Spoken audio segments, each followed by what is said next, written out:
At yon, dahil kagigising ko lang, sabi nga nila magbiro ka na sa lasing, wag lang sa hindi pa nakasaing. Dahil nakalimutan ko nga magsaing, kakain tayo sa labas, mabilisan lang, let's go! At yun, may nakita na nga kami, bandang Olivares, Parañaque, napakaraming pagpipilian yan guys, pero napakarami ding wala ngayong araw na to. Sheesh! At sa mga taong nakatikim at nakakain na dito, alam ko pares tayo lang iniisip, kaya ayoko na lang mag-talk. At ito ang binili nating chicharong bulaklak at chicharong isaw ng baboy.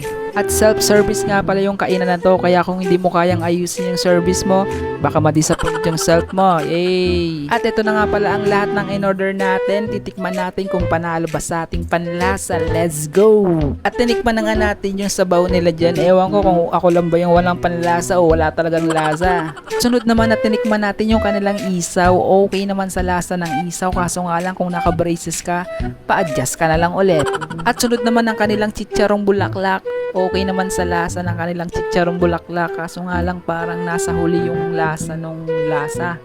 Kaya kung kakain ka nito, ihuli mo na. Sunod na tinikman natin yung kanilang manok. Ayan, minekis-mekis na nga natin sa sausawan. At yun, all goods naman, kaso nga lang medyo matigas. Baka pinangat na yan, pinangatlong init. At yun, naubos din naman natin yung ating kinain. Syempre, sayang din naman kung hindi uubusin. At dito lang yan kay Uncles Pungko Pungko, kay Bonggang Bongbong. Sheesh!